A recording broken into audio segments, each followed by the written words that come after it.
Bismillahirrahmanirrahim. Assalamualaikum warahmatullahi wabarakatuh. Terima kasih sudah singgah di channel saya. Semoga bisa membantu Bapak Ibu guru yang hebat. Berikut ini adalah contoh soal-soal PPG modul Quran Hadis. Ayo kita belajar bersama. Jangan lupa like, share, subscribe ya.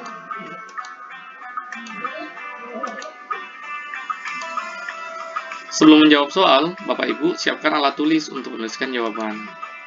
Ayo kita mulai dengan membaca Bismillahirrahmanirrahim. Soal nomor 1. Seseorang menafsirkan atau menakwilkan suatu ayat bisa berbeda pemaknaannya dengan penafsiran atau penakwilan yang dilakukan oleh orang lain. Begitu juga dengan terjemahan.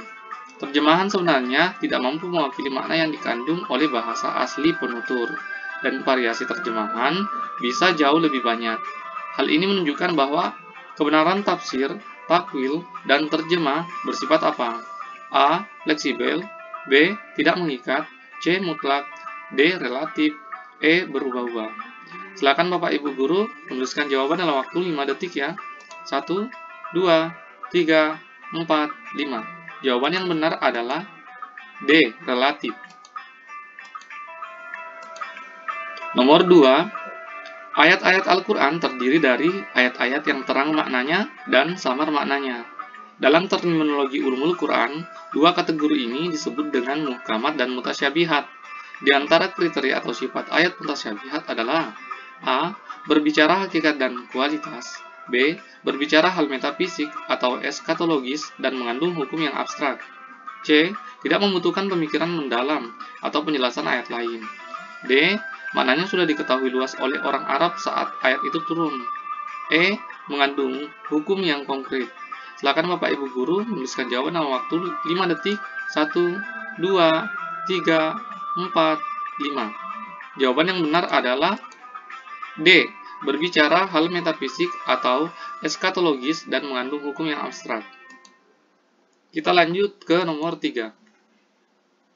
Terjemah atau pengalihbahasaan sekalipun bukan metode akan tetapi termasuk upaya untuk memahami Al-Quran. Upaya pengalihbahasaan ini terbagi ke dalam dua jenis, yaitu A. Terjemah harfiah dan tafsiriyah, B. Terjemah tafsiliyah dan ijmaliyah, C.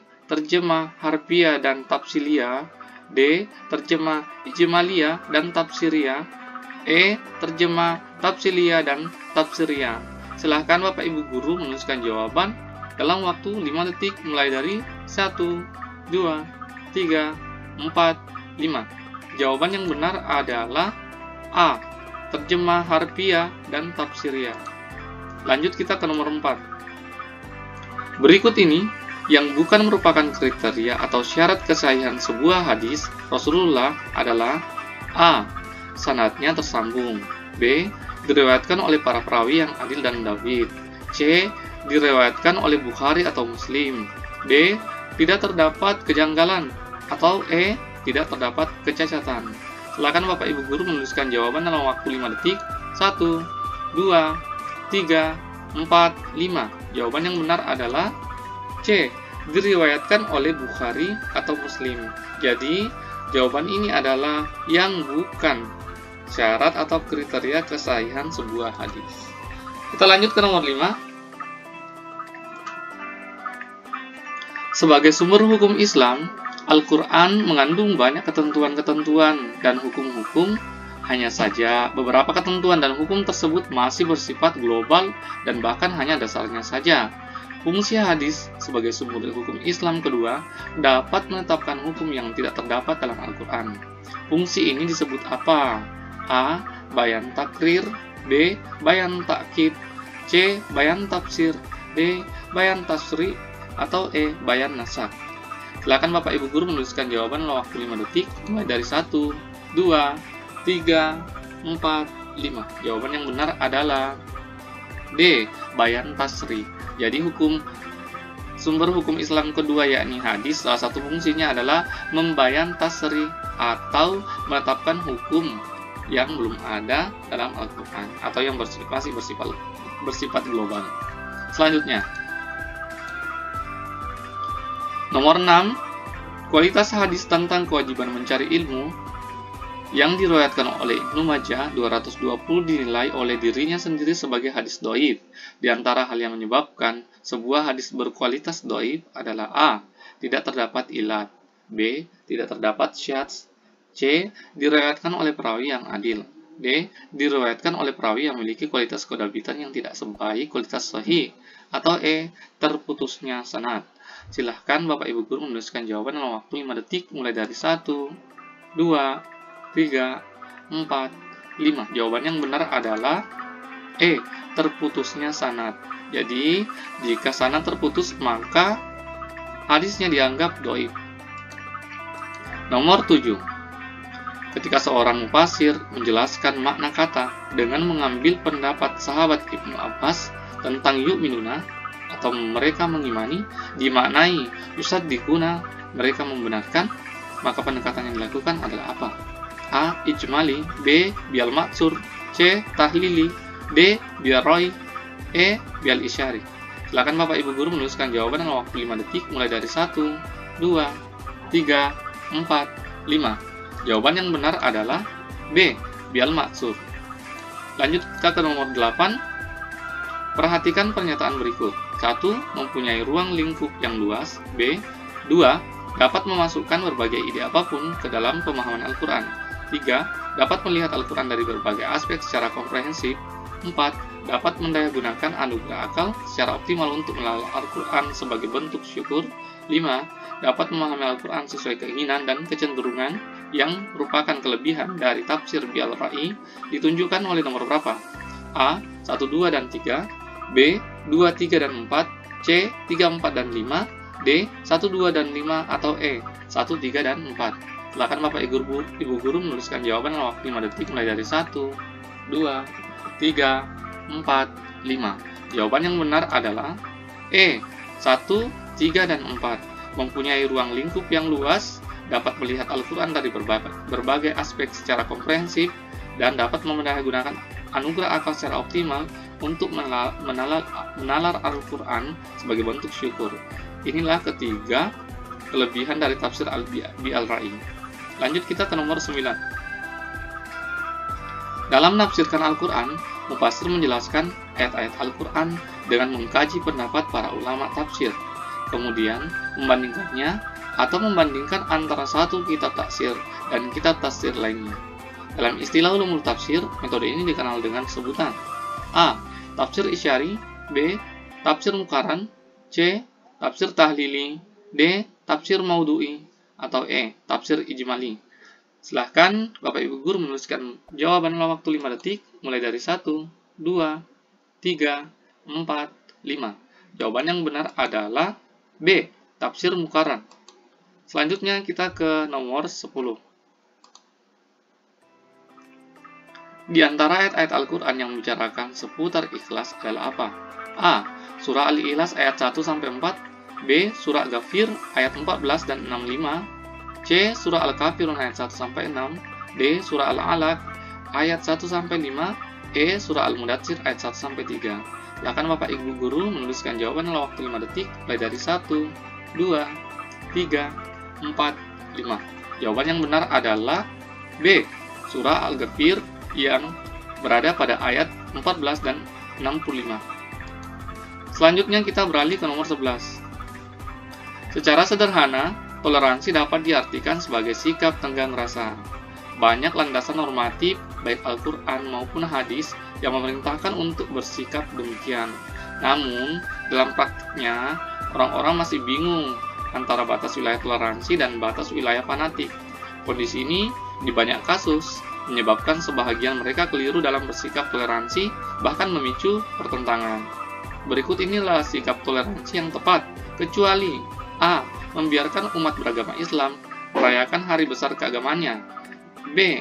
Memfasilitasi kegiatan beragama umat lain. C. Membantu keamanan dan kenyamanan ibadah umat agama lain. D. Mengucapkan selamat kepada umat agama lain atas hari besarnya. E. Mengikuti ibadahnya secara bersama-sama, namun dengan tetap tidak pindah keyakinan. Silakan Bapak Ibu Guru menuliskan jawaban dalam waktu 5 detik mulai dari 1, 2, 3, 4, 5. Jawaban yang benar adalah E. Mengikuti ibadahnya secara bersama-sama namun dengan tetap tidak pindah keyakinan. Ini merupakan kecuali dari sikap yang baik dalam bertoleransi. Nomor 12 ya. Bermurah hati adalah sikap yang sangat dianjurkan oleh Al-Quran. Bahkan telah sangat jelas dicontohkan oleh Nabi kepada Yahudi buta yang selalu memakinya. Berikut ini yang bukan merupakan alasan pentingnya sikap bermurah hati terhadap sesama adalah A. Manusia sebagai makhluk sosial. B. Manusia tidak bisa hidup sendiri. C. Terdapat hak orang lain dalam rezeki kita. D. Menunjukkan kemampuan diri. E. Asas tolong-menolong. Silakan Bapak Ibu Guru menuliskan jawaban dalam waktu 5 detik mulai dari 1, 2, 3, 4, 5. Jawaban yang benar adalah D. Menunjukkan kemampuan diri. Lanjut nomor ke-13. Berikut ini yang bukan merupakan kitab tafsir dengan metode maudu'i adalah A. Al-Insani fi Al-Quran karya Abbas Mahmud Al-Aqad. B. Al-Riba fi Al-Quran karya Abu A'la Al-Maududi. C. Tafsir Ahkam Al-Quran karya Al-Jassas. D. Tafsir Al-Jami li Ahkam Al-Quran karya Al-Kutubi. E. Tafsir Fizilal Al-Quran karya Syahid Kutub. Silakan Bapak Ibu Guru menuliskan jawaban dalam waktu 5 detik mulai dari 1, 2, 3, 4, 5. Jawaban yang benar adalah E. Tafsir Fizilal Al-Quran karya Syahid Kutub. Selanjutnya nomor 14. Berikut ini adalah makna ikhlas dalam beribadah kecuali apa? A. Tidak untuk pamer. B.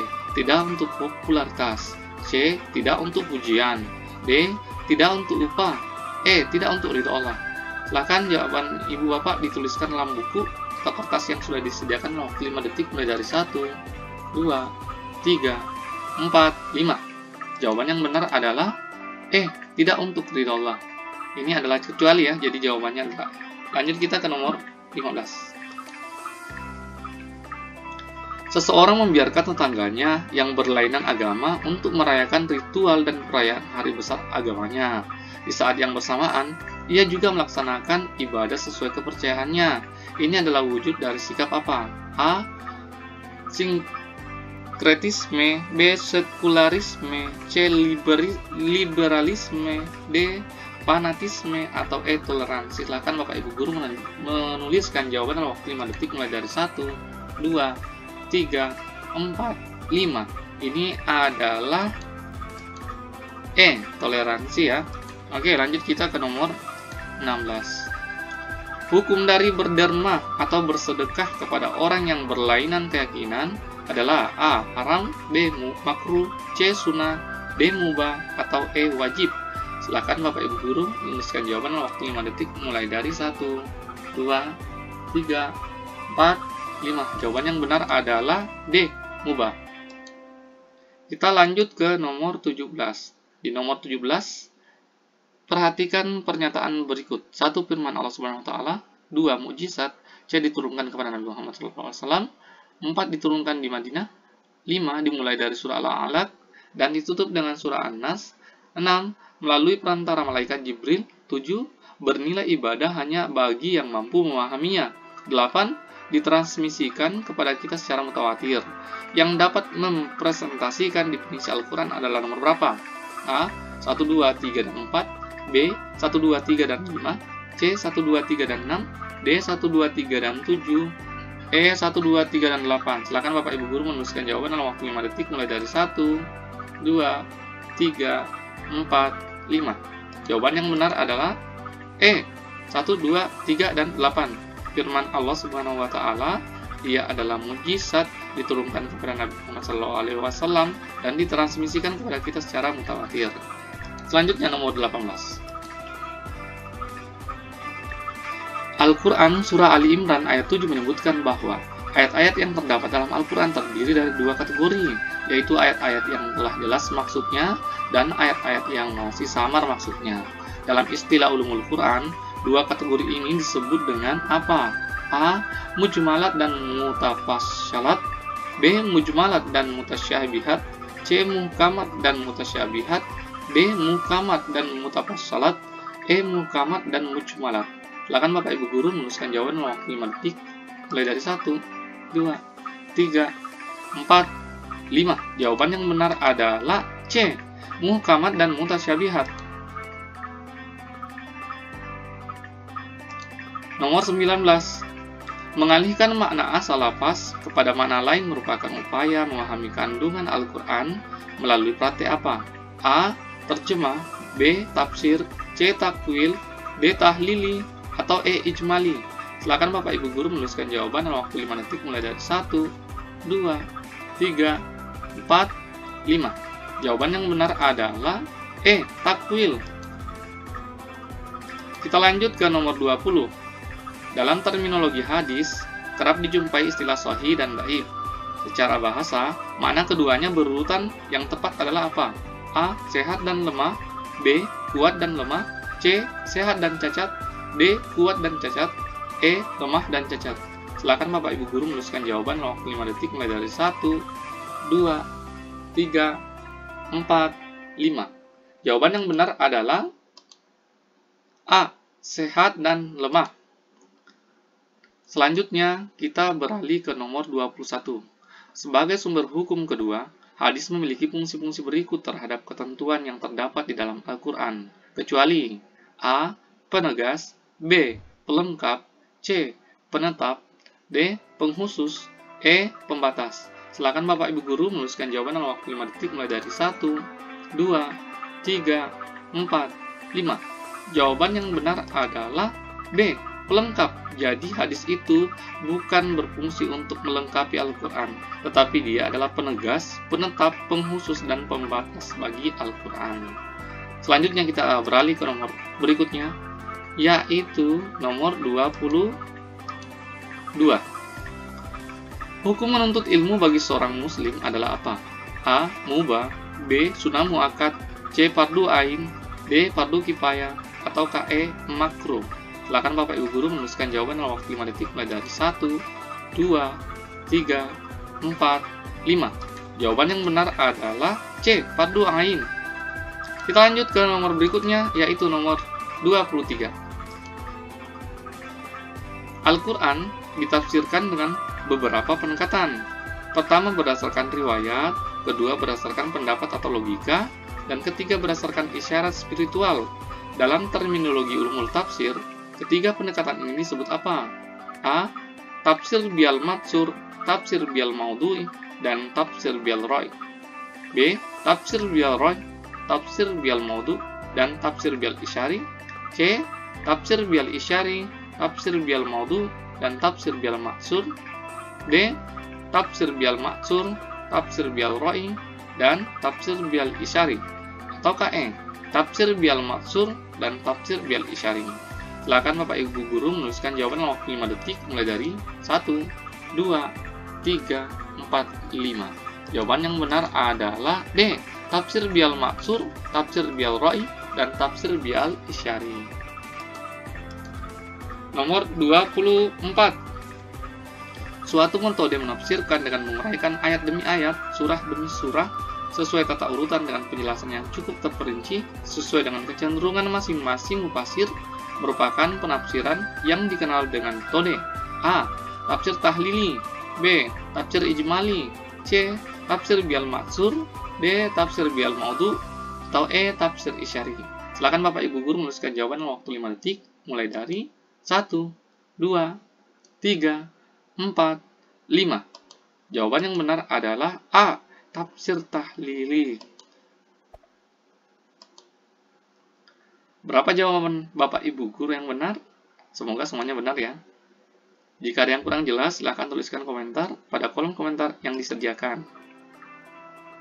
Mohon maaf bila ada kata-kata yang keliru, atau penjelasan atau jawaban yang tidak benar, silahkan berkomentar ya. Kita tunggu untuk modul berikutnya. Assalamualaikum warahmatullahi wabarakatuh.